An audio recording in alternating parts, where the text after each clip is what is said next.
This is one of the most fascinating endgame puzzles that I have ever seen, and actually the only way you can win is by promoting one of these pawns to a bishop.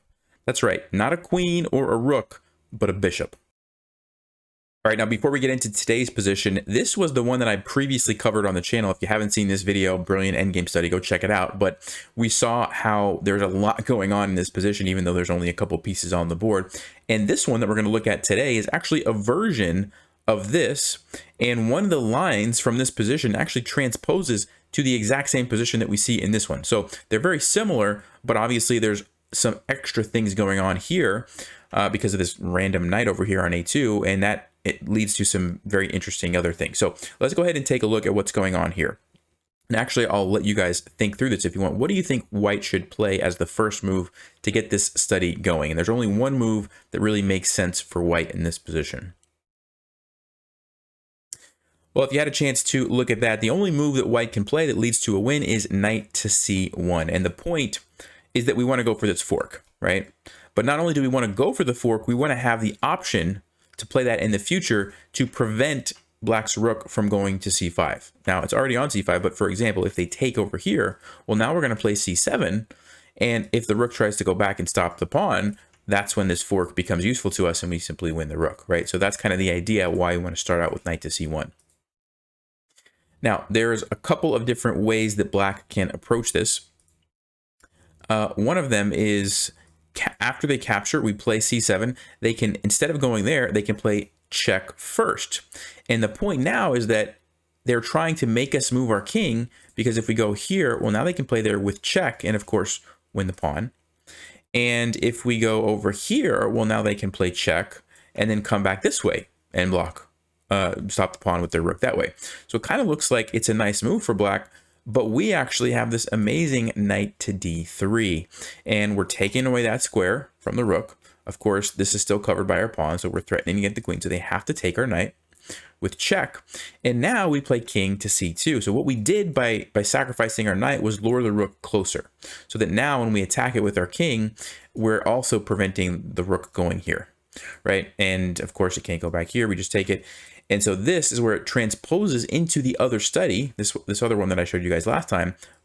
Black plays rook here, and if we get the queen, this is the exact same trick that we saw before. Check, and we end up with a stalemate, right? So that's the idea. I mean, if you remember from that video, the way that we win this is by getting a rook, threatening the checkmate over here, and when black tries to stop it, we play king's b3, double attacking the rook and threatening the checkmate over here. And not really double attacking, it's just two threats at the same time, right?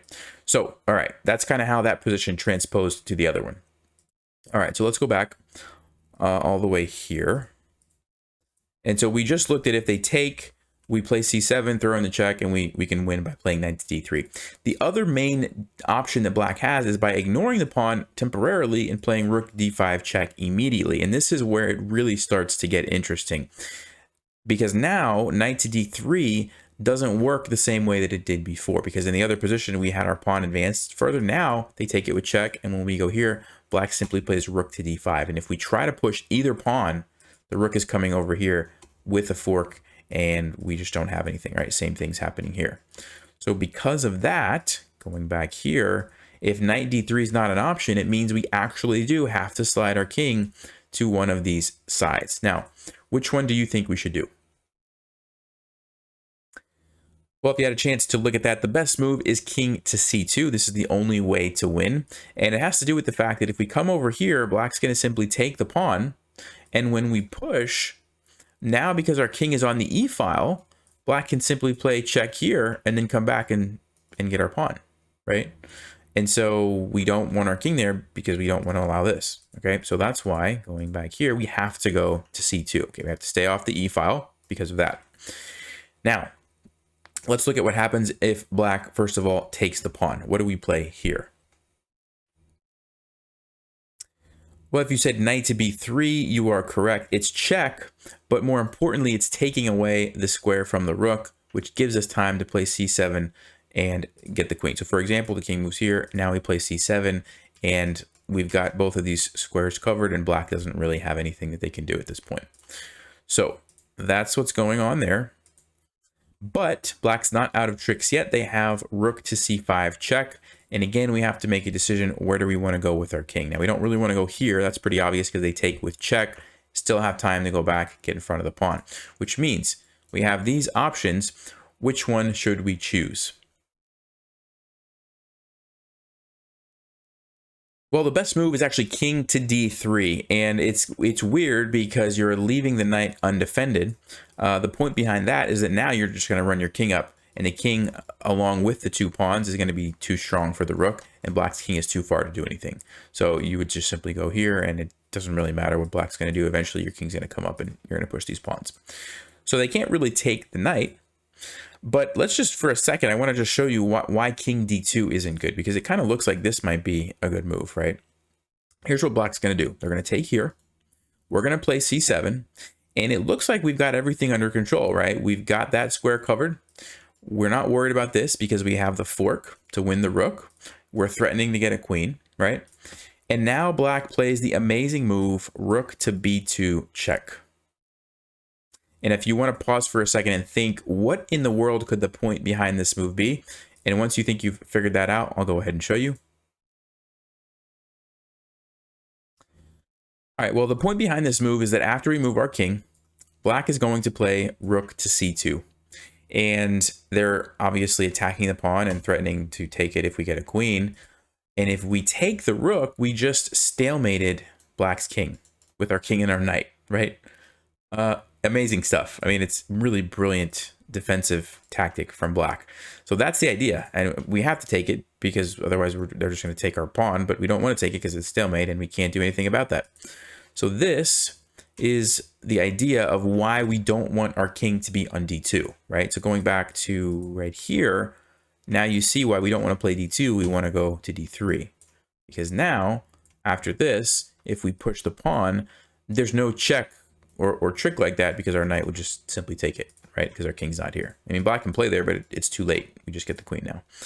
So it looks like we've done it, right? We've won the game. We've stopped black's rook from doing anything. We have the fork. We're getting ready to get a queen. But black is not out of tricks yet, and they play the move rook to b8. And I know what you're thinking. Wait a second. We can just take it. But if we take it, guess what? This is also a stalemate. Black is just full of stalemate tricks. This is the 3rd stalemate trap that we've seen in just this one position. It's amazing stuff. Even if we get a rook, same thing, right? Same thing. Amazing, amazing. So the only way to win is to take this and get a bishop. So here you go. The bishop under promotion, only move to win. And, you know, this is not necessarily an easy win, but it is possible. I have a video on the channel. I show you how to do that. If you want to watch that, you can check that out. If you get a knight, it's not a forced checkmate. Black can survive. And so you have to get the bishop, but really amazing stuff. Big thank you to those of you who pointed this study out to me. I actually hadn't seen it before, but after I showed this one, some people were saying, hey, there's Liburkin's variation on that, which is this one that we just looked at. And so, yeah, really amazing stuff. When you think about all the different stalemate tricks and under promotion to a bishop and all the random, you know, knight sacrifices and the rook sacrifice, really cool stuff. So anyway, hope you guys enjoyed that, and I'll see you next time.